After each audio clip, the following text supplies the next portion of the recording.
Hello and welcome. We've got Under-19s head coach Pete Johnston in the house. Pete, welcome along this afternoon, and you must be preparing for some warmer weather in Southern Africa in the next little while.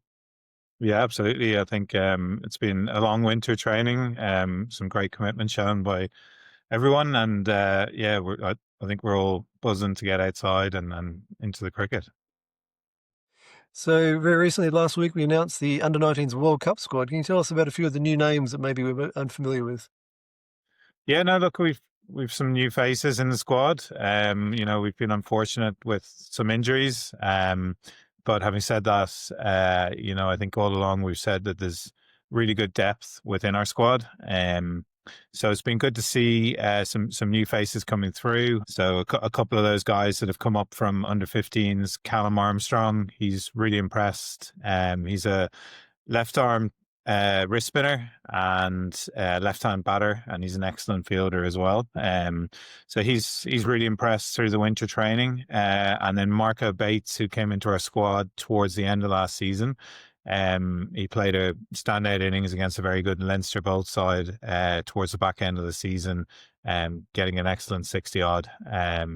Which really impressed, and through the winter he's kicked on as well, and deservedly both those guys have come into the squad, and they're both looking really good. You got a pretty experienced, I guess you could say, leadership team. Ollie and Ruben. Tell us about them. Yeah, no, look, fantastic, to have their experience. Ollie obviously was at the last World Cup and performed really well. And for Ruben, it's his third World Cup. Both those guys, captain and vice captain, they've a huge amount of experience in provincial senior cricket, played some emerging cricket as well. So, two great guys to lead, and they'll be very keen to put their best foot forward for this World Cup and go out on a high as they transition out of the pathway and up the ranks. At the Under-19s level, you kind of work in cycles, 2-year cycles between World Cups. Can you tell us a bit about the last cycle you've gone through over the last couple of years? Yeah, no, look, it seems a long time ago since we started now. I suppose it all begins with them playing some under-17s cricket, in 2024 in the summer. And then we as an under-19 team, we played England in a series, which was excellent at the end of 2024.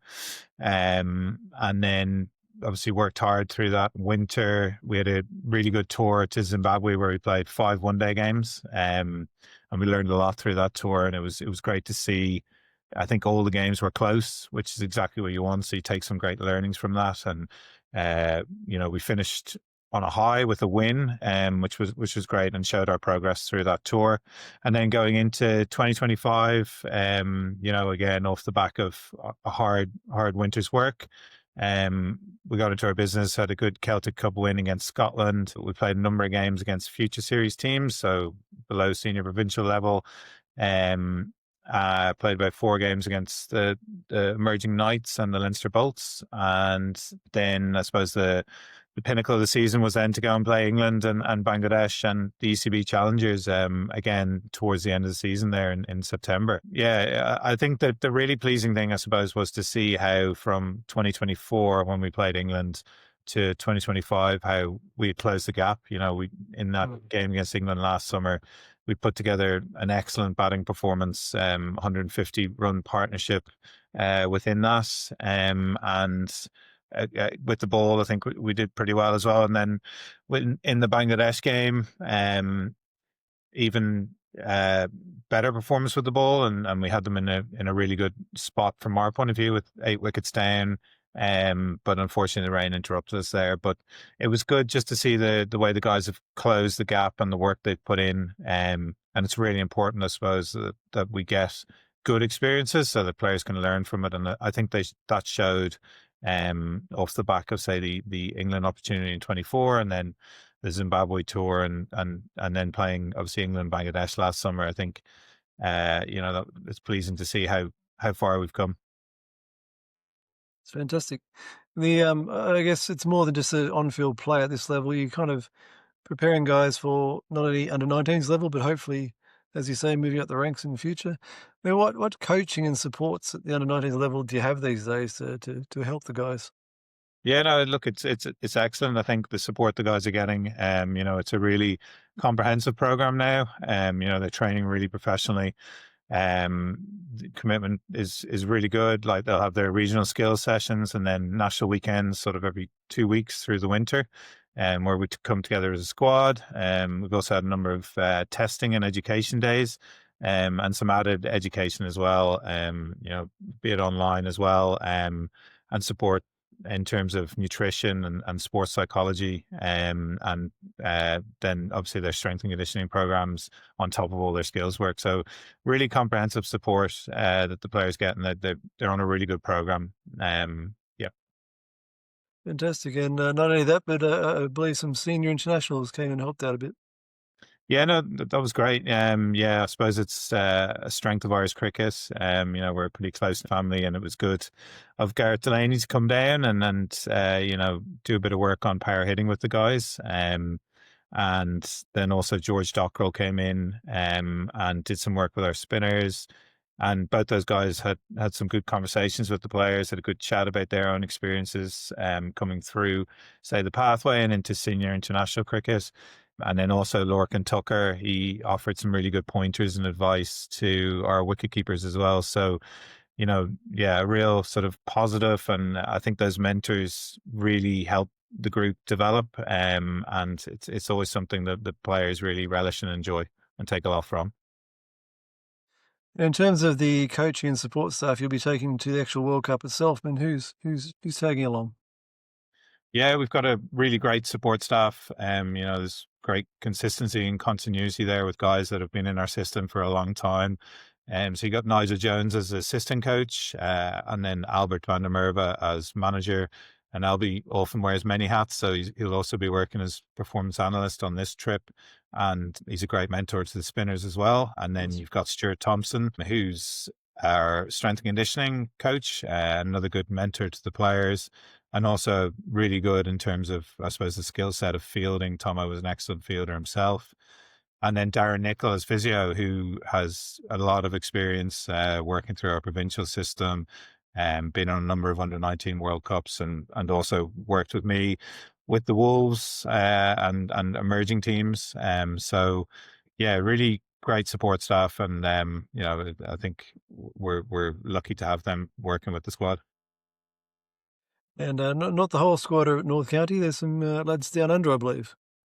Yeah, so we've three players in Australia, which is again is really positive. It's worked out well, I suppose, that those three guys are on gap years before they go to university, which is really good for their cricket and a really great opportunity. So delighted to see them taking that.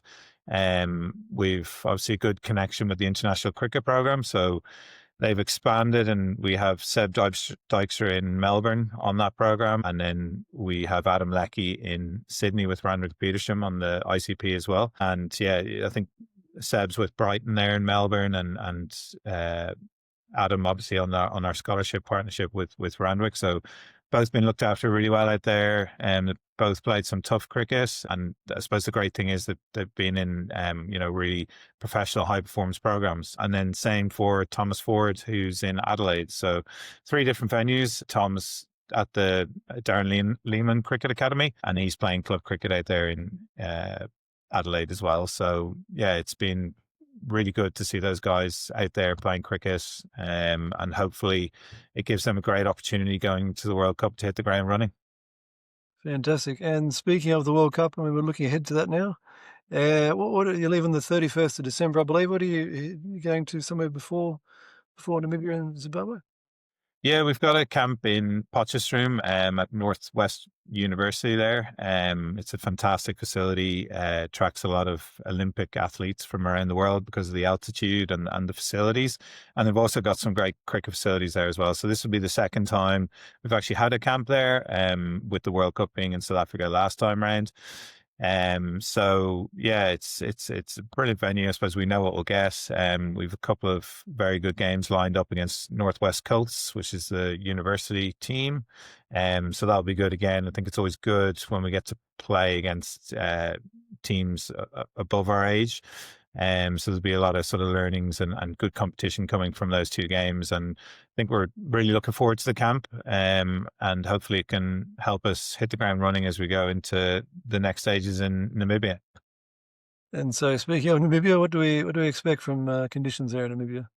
Yeah, well, it's going to be interesting actually because we're playing at brand new venues. Namibia have invested a lot in their facilities over there, so they have a new high performance center and a couple of new first class ovals there. So there's not going to be a huge amount of evidence on the surfaces or the power scores. And there have been obviously some games there. I think they played South Africa recently in some T20s, the senior team. But I think it's quite exciting to go there. We've been there before. Obviously, I think the things that stand out for me are again, altitude, very blue skies, heat, good tracks with bounce and pace. So we'll look forward to that, and we'll be ready for it. So yeah, looking forward to it. It's a tough group, Australia, Sri Lanka, and Japan. So three very different styles of opposition. So we'll be doing our homework on them, and but more than anything, looking to put I suppose, our best game together and go out and put our best foot forward. And the way the draw works, how many that emerge from that group of four? How many progress to the next stage? Yeah, so from that group of four, one team won't progress through to the next stage. So we'll obviously be hoping that we can get through. If we can get through with one win or perhaps two or more, well, that'll be excellent and put us in a really good stage going into the next stage. But I suppose obviously the first goal is to get through that group. And then into those Super Sixes, and then we'll have a couple of big games then ahead of us. So yeah, it's quite exciting. And speaking of exciting, I mean, we've talked about Ollie and Ruben, for instance, having a few World Cups between them. And you've been around a little while. How many World Cups are you up to these days? Yeah, no, you asked me you asked me this earlier, and I think it's now up to 12. So 12. yeah, between I suppose starting with the women's team and then senior men and under 19s as well. So I think, really great experiences. And the best thing is that the under 19 World Cups, they replicate senior World Cups so well. So it's a great part of the journey for the guys that will be there. So yeah, it's, really, really brilliant opportunity for all the players going out. Fantastic. Thank you, Pete. And good luck with the tour ahead. And best of luck to the guys as they go out and play Australia, Sri Lanka, and Japan. Thanks, Greg. Thank you. See you later.